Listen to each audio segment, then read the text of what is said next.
What's up, you guys? 323RC. Thanks for tuning in. So today on the workbench, we have a unreleased Nacho Supreme Pro. Shout out Nacho for letting one slip out of the bundle. So we have the pleasure of riding and testing it. I told Nacho that I was bored of all my current builds that I have right now. Not saying that they're bad, just bored. And he made my Christmas. So thank you, Santa. I've been calling him Santa all January. Um, Thanks, man. I was excited to build this. I finally built it, and I want to show you guys how easy it is to install your motor. Look at that thing. It's a free floating motor, and that's literally the last thing I'm missing on this build. Um, let's see. We got some parts from LGRP. We're gonna open those. We kind of already opened it, but we'll open it again for you guys. We got some gold hardware because we're gonna be switching out some hardware on the Nacho.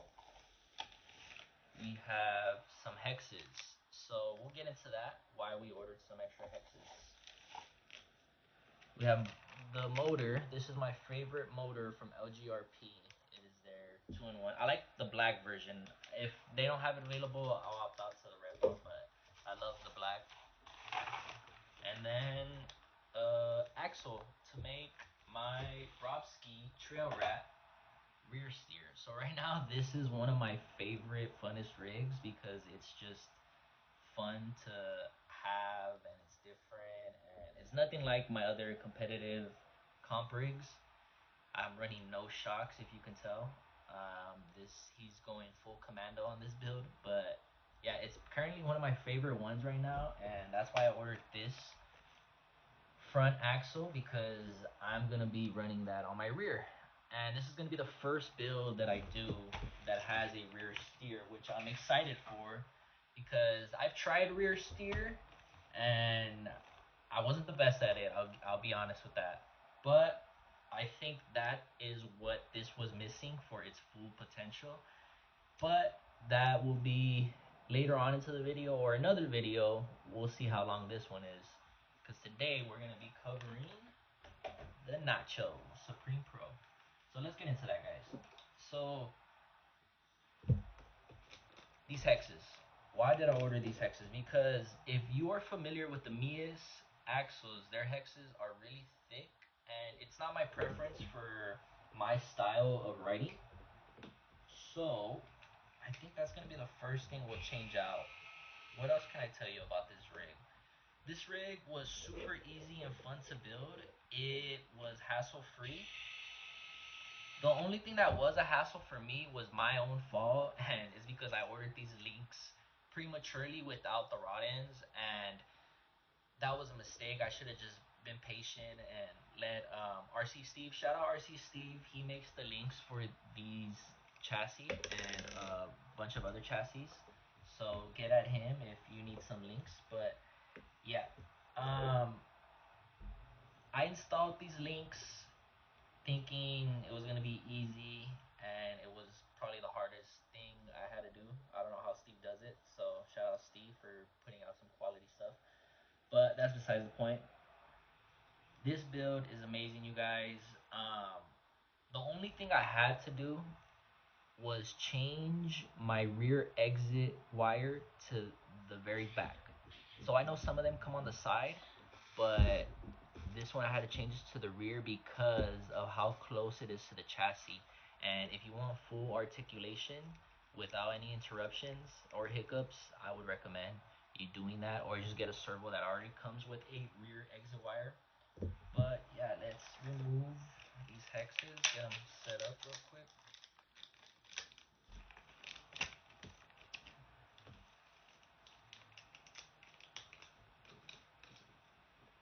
So yeah, just to give you guys an idea how thick these guys are.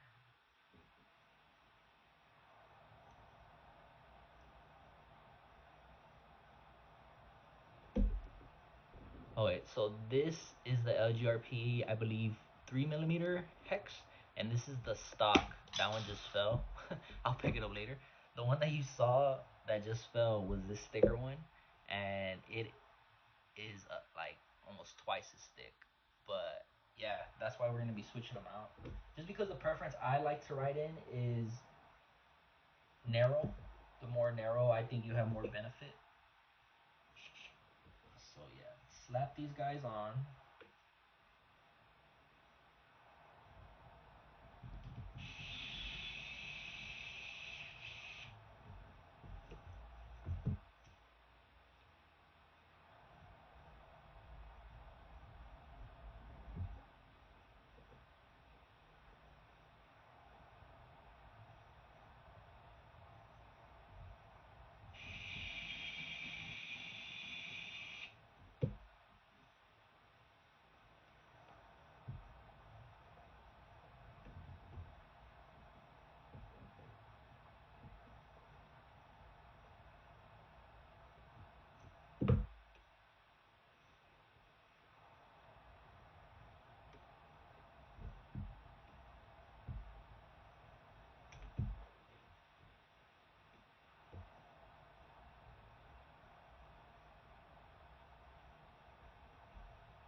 Okay, ran into another hiccup. So the rear axle is gonna be axle shaft is gonna be too thick for these hexes. So that's okay because we'll just use the ones they came with. So the two size hexes, one is more narrow, and we're just gonna have to use that for the rear because we have no choice at this point.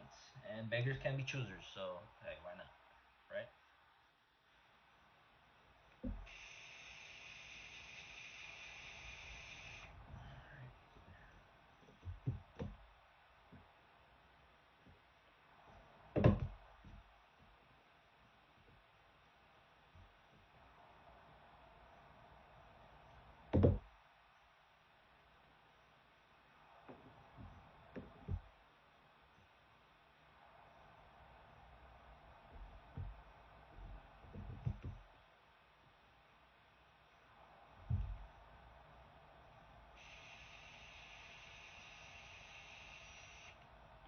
Shout out to Jor for this electric screwdriver. I built this in probably 2 hours or less if it was not for the screwdriver.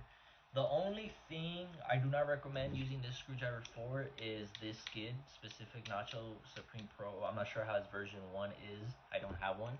But if you over tighten these screws, you'll be left with you could barely see it, probably like less than a millimeter of a spacing. But I will be ordering a new skid and switching that out eventually. I just don't want to do it for this video because I'm already done with this build and I just would like to show it out on the course that I have. So now that we got our hexes in, we're going to be taking out the transmission and installing our motor.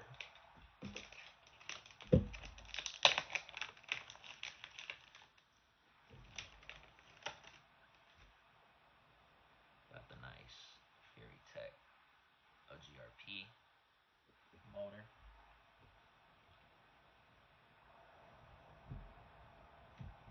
Let me see if I can bring this up closer for you guys so you guys can get a better angle, better view of me taking out this transmission.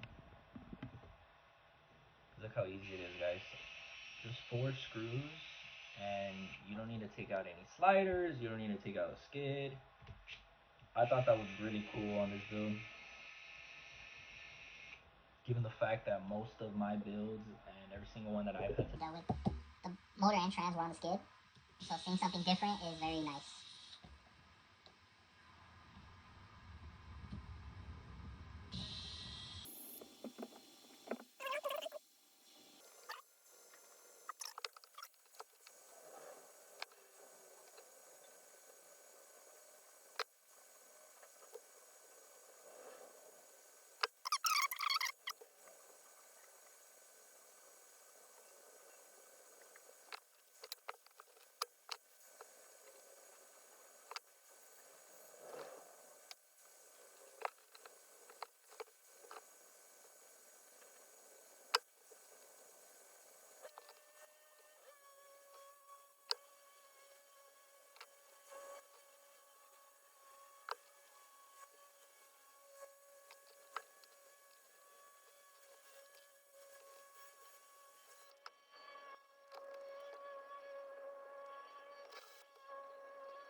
So another thing I do want to note when building this is your front link and your clearance from your drive shaft. I'm not sure if I'm the only one who experienced this, being that I was running the black Endura drive shaft, but I will show you guys in a minute once I have it installed of the clearance you get, and you're kind of limited on where to put your um, upper link, upper front link. So let me just get him in there so I can show you guys.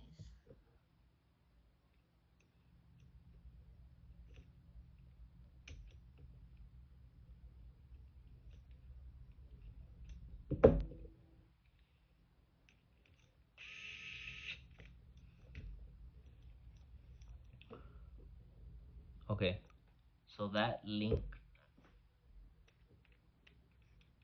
right there and that drive shaft are a hair away from each other, but it clears. It does not rub, and I'll show you guys as soon as we get it installed and running. But yeah, I wasn't able to put it in any of the front mounting holes that it has available just because of it making contact with the front drive shaft. So with that being said, I was able to get it mounted there with no contact. And yeah, that's the only two key things that you really got to look out for when building this is your clearance on your chassis and servo from their exit wire and that one. Other than that, this thing was easy to build. This thing was probably one of the easiest custom build aftermarket chassis I have built, and I only have a handful. But yeah, man, let's get this thing up and running so we could show what it does out on the rocks.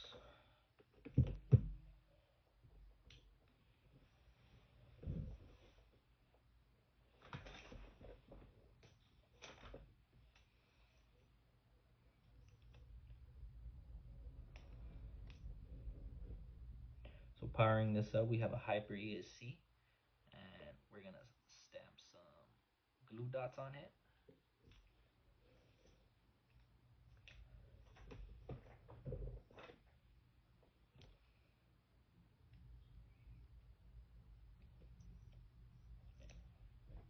Now, when it came to placing electronics, I never thought was a big deal. The only thing I would look out for was wherever your motor was, you want your battery to be on the opposite side.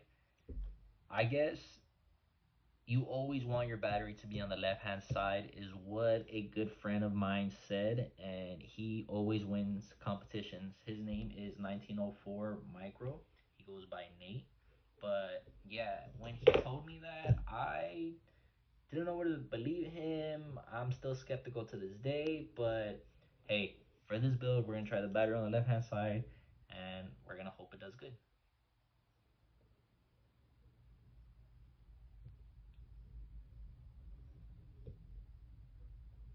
All right, forget what I just said. We're gonna try out a different layout or a couple of different layouts just because I haven't gotten the chance to run a forward facing battery, and Nacho includes this awesome mounting plate where we can throw either a receiver or battery. So let's get this mounted on and we could figure out what we're gonna put on there. All right, I'm gonna be doing a full build breakdown of my Nacho Supreme Pro. Now you cannot get this built to spec without ordering the links from RC Steve. Powering this rig, we have a ESC from Hyper. It is the Nova for the 124s, paired with a Gens Ace Mega Amp 200 battery. I believe this is a 3S. For the motor, we are running a LGRP Fury Tech combo. And for our servo, we have a RS100 Micro servo. For shocks, I went with the Ajora big bores. The rears are the regular ones that you could get. The fronts have the bottom brass. Forgot what this is called. I think this is the Ghost Spring. Now for the links, I forgot to mention that I am running front brass just to give it that extra lower center of gravity up front. And for axles, I went with the Mias V2 mullet axles. Rolling in this rig, I have Trio wheels. I believe these are 60 gram per wheel, wrapped around in rock bumps. I believe these are 63 millimeter tires. And for inserts, I have Flub RC inserts.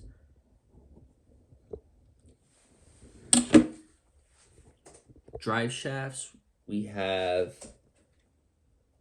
an Endura in the rear. And I believe we have a Mias in the front. I can't remember. But I did want to show you guys what she looks like up and running. And she looks really good.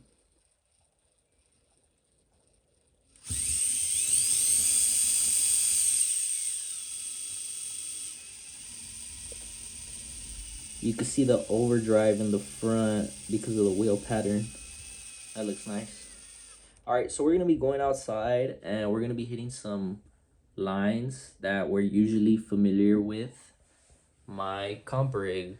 Now this is my comp rig from Profit Designs. This is a Kaiju V2 and this is my favorite go-to rig.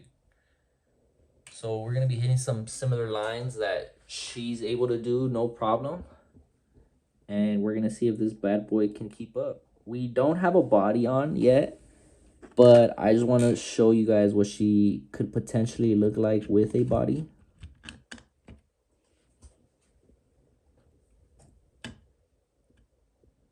That looks nice.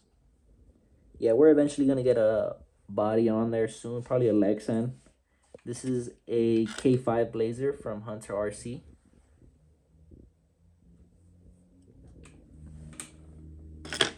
But yeah, she's ready to go. Let's see what she can do. All right, y'all, so we're out outside at my home course by Mount Steadfast. Shout out Mount Steadfast. And we're gonna be comparing these two rigs. So on my right, I have a Kaiju V2, and this is my go-to comp rig. I've won podium, many comps with this rig. Very happy about it.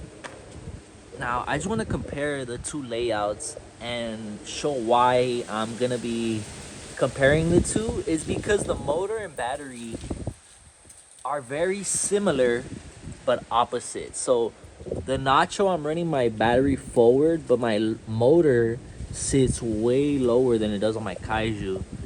You can see that. But yeah.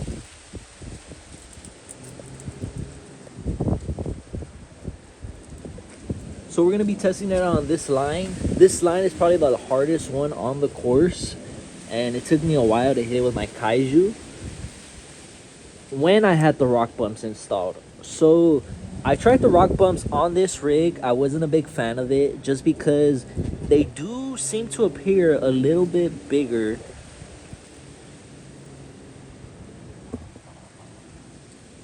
But they say they're 63 millimeter, and if they say that, we'll just say they are. So yeah, we're gonna be powering this rig up, going up this line to show you guys what it could do.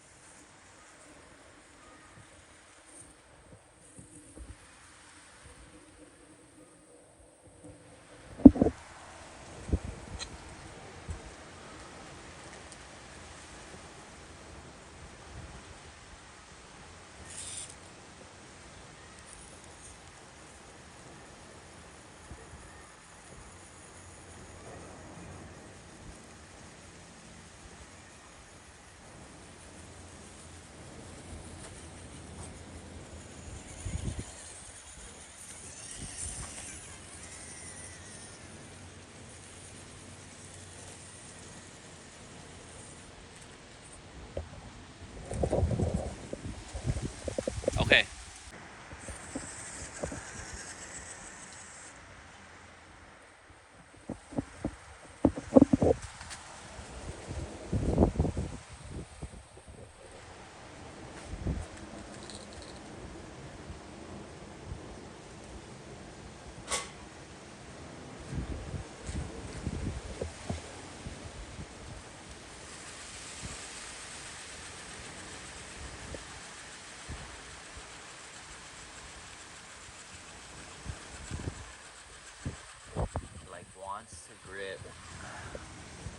I think I have to write that top driver.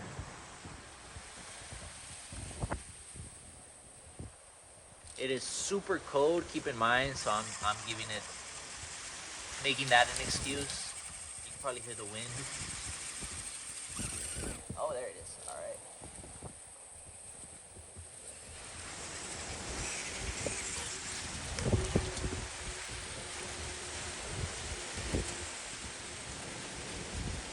All right.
So I know this wall doesn't look like much, but it's pretty steep. So we're gonna see what it could do.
All right, y'all. That concludes our video. Thank you, Nacho, for allowing us to review, test, and tune this chassis. This thing is more than capable, and that is probably my favorite thing about this build is the transmission and motor on how low it sits. So yeah, if you're thinking about getting one, don't think about it. Just get one. Arya, I did want to make a quick note that when I did do this video, it was really cold and the rock bumps did really well. Unfortunately, the ruptures did not. So for the next video, I'm considering testing out my top 3 tires in different temperatures and seeing how they do. Let me know if you want to see that. Don't forget to like, subscribe, and share. Thank you guys for tuning in. I'll see you on the next